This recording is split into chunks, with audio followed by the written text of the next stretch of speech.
जय हिंद एवरीवन। आज के इस वीडियो में इंडियन आर्मी के पेपर में पूछे जाने वाले 30 महत्वपूर्ण जीके जीएस का प्रश्न जानेंगे।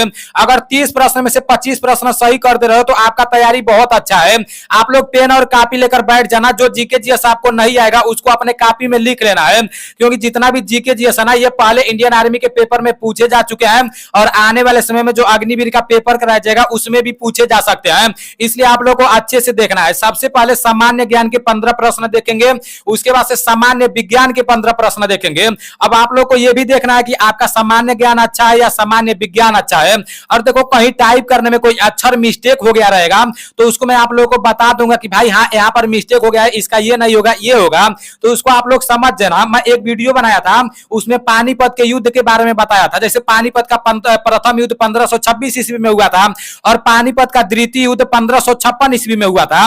तो गलती से द्वितीय युद्ध के जगह अभी 1526 हो गया था। फिर मैं जब वीडियो बना रहा था उसमें आप लोगों को बता भी दिया था कि भाई यहाँ पर 1556 रहेगा। तभी भी एक भाई साहब कमेंट किए थे कि भाई मतलब आपको तो आता ही नहीं है, आप तो 1526 बता रहे हो। वो ध्यान से सुने नहीं थे। तो ऐसी गलती आपको नहीं करना है, एक एक पॉइंट ध्यान से सुनना है, ठीक है ना। पूरा वीडियो देखने के बाद आप कहीं भी जाकर इंडियन आर्मी का प्रैक्टिस सेट लगा देना, कहीं भी टेस्ट लगा लेना। जरूर इसमें से 2-4 सवाल देखने को तो मिल ही जाएंगे, क्योंकि जो हाईलाइटेड प्रश्न रहते हैं वही मैं आप लोगों को बताता हूं। और जितना भी प्रश्न बताता हूं ना भाई, इसको बनाने में 3-3 घंटे लग जाते हैं, 4-4 घंटे लग जाते हैं। और मैं सिर्फ अकेला नहीं बनाता हूं, मतलब 2-3 लोगों को बुला देता हूं, उसके बाद से पूरा का पूरा जीके जीएस तैयार करता हूं। पूरा दिन इसी में लगा रहता हूं मेरे भाई। तो इसलिए आप लोगों के लिए बहुत इंपॉर्टेंट प्रश्न है। सबसे पहला प्रश्न है, भारत का सबसे बड़ा मरुस्थल। आपके सामने 4 ऑप्शन है। पहला है गोबी, दूसरा है सहारा, तीसरा है थार, चौथा है नागा पर्वत। तो इसका राइट आंसर थार होगा। Thar is right answer. Bharat का सबसे बड़ा मरुस्थल क्या है? थार है, ठीक है ना। अब दूसरा प्रश्न है, 1 के नोट कौन जारी करता है? आपके सामने 4 ऑप्शन है। पहला है राज्य सरकार, दूसरा है भारत सरकार वित्त मंत्रालय, तीसरा है रिजर्व बैंक और चौथा है स्टेट बैंक। तो इसका जो राइट आंसर होगा वो भारत सरकार होगा। भारत सरकार इज राइट आंसर। 1 का नोट कौन जारी करता है? तो भारत सरकार करता है। अब वहीं पर तीसरा नंबर में प्रश्न दिया है, तो वह उससे बड़े नोट कौन जारी करता है? मतलब 2 रुपया और 2 रुपए से अधिक वाले नोट को कौन जारी करता है? आपके सामने 4 ऑप्शन है। पहला है राज्य सरकार, दूसरा है भारत सरकार, तीसरा है रिजर्व बैंक और चौथा है स्टेट बैंक। तो इसका राइट आंसर रिजर्व बैंक होगा। Reserve bank is right answer, ठीक है। नेक्स्ट प्रश्न है, प्रथम महिला राज्यपाल थी कौन थी? आपके सामने 4 ऑप्शन है। पहला है एनी बेसेंट, दूसरा है सरोजनी नायडू, तीसरा है विजय लक्ष्मी पंडित और चौथा है सुचिता कृपलानी। तो इसका राइट आंसर सरोजनी नायडू होगा। Sarojini Naidu is right answer. अब नेक्स्ट प्रश्न है, हमारा राष्ट्रीय गीत वंदे मातरम कहां से संकलित है?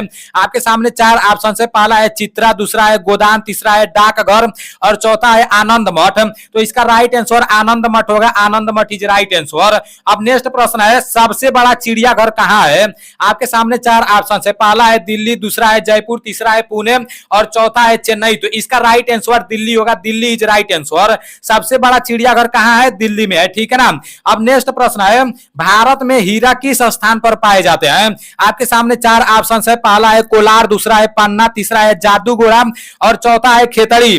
तो इसका राइट आंसर पन्ना होगा। पन्ना इज राइट आंसर। अब नेक्स्ट प्रश्न है, गुलाबी नगर किस शहर को जाना जाता है? यह मोस्ट इंपोर्टेंट प्रश्न है। यह 2019 में पूछा गया था। आपके सामने 4 ऑप्शन है। पहला है उदयपुर, दूसरा है जयपुर, तीसरा है जोधपुर और चौथा है कानपुर। तो इसका राइट आंसर जयपुर होगा। Jaipur is right answer. गुलाबी नगर किस शहर को जाना जाता है? जयपुर को जाना जाता है। अब नेक्स्ट प्रश्न है, तुम मुझे खून दो मैं तुझे आजादी दूंगा। यह क्रांतिकारी शब्द किसके हैं? यहाँ पर शब्द रहेगा, ठीक है ना। आपके सामने 4 ऑप्शन है। पहला है जवाहरलाल नेहरू, दूसरा है बाल गंगाधर तिलक, तीसरा है सुभाष चंद्र बोस और चौथा है रास बिहारी बोस। तो इसका राइट आंसर सुभाष चंद्र बोस होगा। Subhash Chandra Bose is right answer. Subhash Chandra Bose ji बोले थे, तुम मुझे खून दो मैं तुझे आजादी दूंगा। तो ये नारा भी आपके लिए बहुत इंपॉर्टेंट है। पूरा का पूरा नारा आप लोगों को याद करना पड़ेगा। अब नेक्स्ट प्रश्न है, मीनाक्षी मंदिर कहां पर स्थित है? आपके सामने 4 ऑप्शन है। पहला है मदुरै, दूसरा है कोणार्क, तीसरा है वाराणसी और चौथा है माउंट आबू। तो इसका राइट आंसर मदुरै होगा। Madurai is right answer. Meenakshi मंदिर कहां पर है? मदुरै में है। अब नेक्स्ट प्रश्न है, मैकमोहन लाइन किस देश के बीच है? आपके सामने 4 ऑप्शन है। पहला है भारत और पाकिस्तान, दूसरा है भारत और श्रीलंका, तीसरा है भारत और चीन और चौथा है पाकिस्तान और चीन। तो इसका राइट आंसर भारत और चीन होगा। भारत और चीन इज राइट आंसर, ठीक है ना। मैकमोहन लाइन किन किन देशों के बीच है? भारत और चीन के बीच है। अब नेक्स्ट प्रश्न है, नेशनल डिफेंस एकेडमी कहां पर स्थित है? आपके सामने 4 ऑप्शन है। पहला है देहरादून, दूसरा है खड़गवासला, खड़गवासला, तीसरा है सिकंदराबाद और चौथा है मऊ। तो इसका राइट आंसर खड़गवासला होगा, खड़गवासला इज राइट आंसर। कुछ देखा आईएम में इंडियन मिलिट्री एकेडमी कहां पर है, तो ये देहरादून में है। अब नेक्स्ट प्रश्न है, प्रथम व्यक्ति जिसने पृथ्वी का चक्कर लगाया उस व्यक्ति का क्या नाम था। आपके सामने चार ऑप्शन है। पहला है फ्रेडिनाथ मैगलन, दूसरा है नील आर्मस्ट्रांग और तीसरा है रॉबर्ट पियरे, चौथा है कोलंबस। तो इसका राइट आंसर पहला होगा फ्रेडिनाथ मैगलन, ठीक है ना। ये क्या किए थे, प्रथम व्यक्ति थे जो मतलब पृथ्वी का पूरा चक्कर लगाए थे। अब नेक्स्ट प्रश्न है, विश्व का सबसे ऊंचा बांध है। आपके सामने चार ऑप्शन है। पहला है भाखड़ा, दूसरा है हुवर, तीसरा है रोगस्की और चौथा है कोंटरा। तो देखो मैं दिया था रोंगस्ट्री, लेकिन मैं जब गूगल पर सर्च मारा हूं तो वहां पर दूसरा कुछ दिखा रहा था। आप लोग ये नहीं सोच रहे कि मैं भारत के बारे में बोल रहा हूं, भारत के बारे में नहीं बोल रहा हूं, पूरे विश्व के बारे में बोल रहा हूं। तो गूगल पर दूसरा दिखा रहा था, लेकिन किताब में रोगस्की दिया है, ठीक है ना। रोगस्की इज राइट आंसर।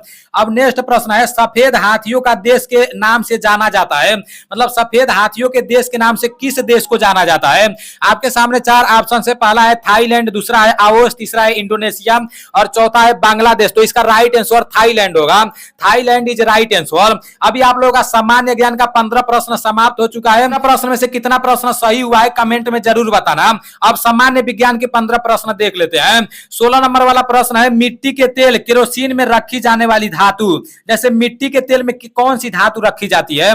आपके सामने चार ऑप्शन है। पहला है मैग्नीशियम, दूसरा है फास्फोरस, तीसरा है सोडियम और चौथा है लोहा। तो इसका राइट सोडियम होगा, सोडियम इज राइट आंसर। अब नेक्स्ट प्रश्न है, एलपीजी में क्या होता है। आपके सामने चार ऑप्शन है। देखो ये भी मोस्ट इंपोर्टेंट प्रश्न है।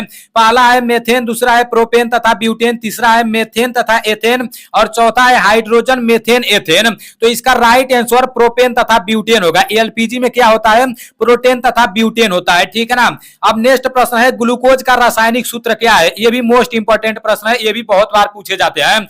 आपके सामने चार ऑप्शन है। पहला है C2H5OH, दूसरा है C6H12O6, तीसरा है CH3COOH और चौथा है इनमें से कोई नहीं।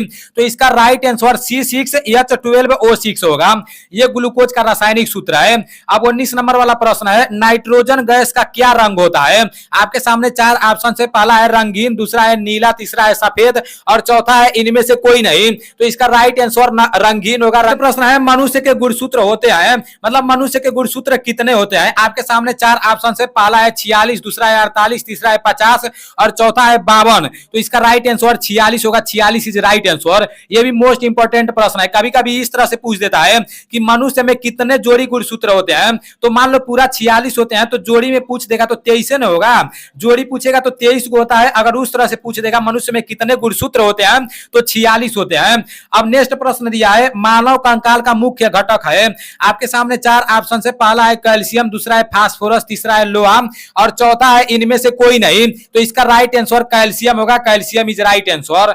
अब नेक्स्ट प्रश्न है, एक सामान्य युवा मनुष्य में रक्तचाप होता है। ये मोस्ट इंपोर्टेंट प्रश्न है, ये भी बहुत बार इंडियन आर्मी के पेपर में पूछा गया है। आपके सामने चार ऑप्शन है। पहला है 120 से 80 mm, दूसरा है 100 से 80 mm, तीसरा है 150 से 90 mm और चौथा है 90 से 150 mm। तो इसका राइट आंसर 120/80 mm होगा, ठीक है ना। अब नेक्स्ट प्रश्न है, शरीर में लौह तत्व की कमी होने के कारण कौन सा रोग होता है। आपके सामने चार ऑप्शन है। पहला है श्वेत कुष्ठ, दूसरा है टिटनेस, तीसरा है मिर्गी और चौथा है अरक्तता। तो इसका राइट आंसर अरक्तता होगा, अरक्तता इज राइट आंसर। इस प्रश्न को आप लोग समझने का कोशिश करना। यहाँ पर ने के जगह पर में रहेगा, ठीक है ना। यहाँ लिखा गया है डाउन सिंड्रोम से पीड़ित व्यक्ति में होते हैं, मतलब डाउन सिंड्रोम से पीड़ित व्यक्ति में कितने गुणसूत्र होते हैं। अभी मैं आप लोगों को ऊपर बताया हूं ना, एक मनुष्य में 46 गुणसूत्र होते हैं। अगर जोड़ी में पूछेगा तो 23 जोड़ी गुणसूत्र होते हैं, लेकिन पूछ देगा कि डाउन सिंड्रोम से पीड़ित व्यक्ति में कितने गुणसूत्र होते हैं, तो वो कितने होते हैं। आपके सामने चार ऑप्शन है। पहला है 47 गुणसूत्र, दूसरा है 46, तीसरा है 48, चौथा है 49 है। तो इसका राइट आंसर 47 होगा, ठीक है ना। 47 इज राइट आंसर। जब डाउन सिंड्रोम का नाम आएगा तो आप लोग जान जाना कि एगो गुणसूत्र बढ़ जाएगा, 46 से 47 हो जाएगा, ठीक है ना। अब नेक्स्ट प्रश्न है, पौधे में पानी ऊपर चढ़ता है, किसके द्वारा पौधे में पानी ऊपर चढ़ता है। ये भी मोस्ट इंपोर्टेंट प्रश्न है। आपके सामने चार ऑप्शन है। पहला है एधा द्वारा, दूसरा है दारू उत्तक द्वारा और तीसरा है पोषावक उत्तक द्वारा, चौथा है वलकुट द्वारा। तो इसका राइट आंसर दारू उत्तक द्वारा होगा। इसको भी आप लोगों को याद कर लेना है। अब नेक्स्ट प्रश्न है, फल है एक पका हुआ। जैसे जो पका हुआ फल रहता है वो क्या है, वो अंडाशय है या पुंकेसर है या परागकोश है या अंडाणु है। तो इसका राइट आंसर अंडाशय होगा। अंडाशय इज राइट आंसर। कोई भी फल जब पक जाता है तो उसको क्या बोलते हैं, अंडाशय बोलते हैं। इसको भी आप लोग को याद कर लेना है। नेक्स्ट प्रश्न है, जो सबको रक्त दे सकता है उसका रक्त वर्ग होता है। ये भी मोस्ट इंपोर्टेंट प्रश्न है, इंडियन आर्मी के पेपर में बहुत बार पूछे गए हैं कि सर्वदाता रक्त समूह किसे कहते हैं। आपके सामने 4 ऑप्शंस है। पहला है ए, दूसरा है बी, तीसरा है ए बी और चौथा है ओ। तो इसका राइट आंसर ओ होगा। O is right answer. अगर पूछ देगा कि सर्वग्राही रक्त समूह किसे कहते हैं तो ए बी को कहते हैं, ठीक है ना। इससे सिर्फ 2 ही प्रश्न बनते हैं। एक बनता है सर्वग्राही किसे कहते हैं और दूसरा बनता है सर्वदाता किसे कहते हैं। वो वाला जो है ना वो मतलब सभी को अपना रक्त दे सकता है, और जो ए बी वाला है ना ये सभी से ले सकता है लेकिन सभी को दे नहीं सकता है। अब नेक्स्ट प्रश्न है, अंडे देने वाली स्तनधारियां है। आपके सामने 4 ऑप्शन है। पहला है वाल रूम, दूसरा है प्लेटिपस, तीसरा है बिल्ली और चौथा है कंगारू। तो इसका राइट आंसर प्लेटिपस होगा। Platypus is right answer. अब नेक्स्ट प्रश्न है, प्रोटीन में कितने एमिनो एसिड पाए जाते हैं। आपके सामने 4 ऑप्शन है। पहला है 20, दूसरा है 9, तीसरा है 11 और चौथा है इनमें से कोई नहीं। तो इसका राइट आंसर 20 होगा। 20 इज राइट आंसर। प्रोटीन में कितने एमिनो एसिड पाए जाते हैं, 20 पाए जाते हैं, ठीक है ना। अब सबसे लास्ट प्रश्न है, सामान्य विज्ञान का सबसे लास्ट प्रश्न है, 30वां प्रश्न है। निम्न में से कौन सा जंतु एक कोशिकीय है। यह भी मोस्ट इंपोर्टेंट प्रश्न है, यह भी आप लोग को याद होना बहुत जरूरी है। आपके सामने 4 ऑप्शन है। पहला है स्पंज, दूसरा है अमीबा, तीसरा है केचुआ और चौथा है स्टार फिश। तो इसका राइट आंसर अमीबा होगा, ठीक है ना। अमीबा एक कोशिकीय जंतु है।